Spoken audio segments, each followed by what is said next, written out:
기독교대한감리회 전명구 감독회장이 직무 수행을 할 수 없게 됐습니다. 법원이 지난 1월 감독회장 선거 무효 판결을 내린 데 이어 전명구 감독회장을 상대로 제기된 직무 집행정지 가처분 요구를 받아들였습니다. 최경배 기자입니다. 기독교대한감리회가 또다시 교단장 공석 사태를 맞았습니다.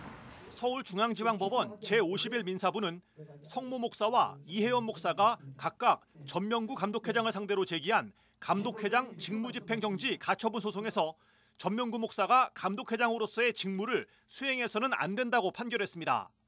이번 판결은 지난 1월 법원이 감독회장 선거 무효 판결을 내린 데 따른 것으로 법원은 이번 가처분 결정에서 소송을 제기한 이들이 각각 5천만 원을 공탁하는 것을 조건으로 제시했습니다.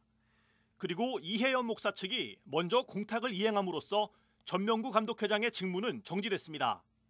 법원이 직무정지 가처분 요구를 받아들인 것은 전명구 감독회장 지위와 관련한 본안 소송이 진행되는 상황에서 전 감독회장이 직무를 수행하는 것이 더 큰 혼란을 초래할 수 있다고 봤기 때문입니다.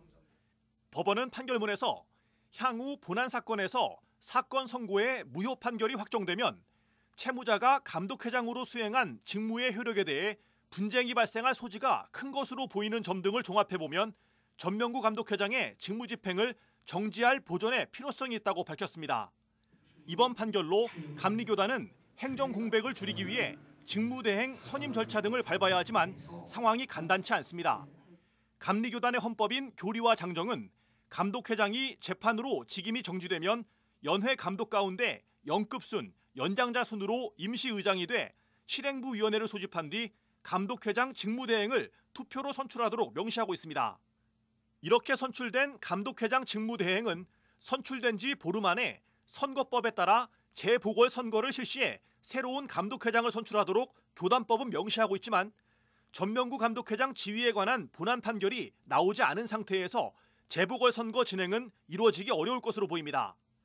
결국 감독회장 선거 무효 소송과 전명구 감독회장의 당선 무효 소송의 본안 판결이 확정될 때까지 감리교단은 감독회장 직무대행이 이끌어갈 것이란 전망이 우세합니다. 감독회장 직무정지 사태가 10년째 반복되고 있는 상황에 대한 교단 차원의 반성과 근본적인 대책 마련이 필요해 보입니다. CBS 뉴스 최경배입니다.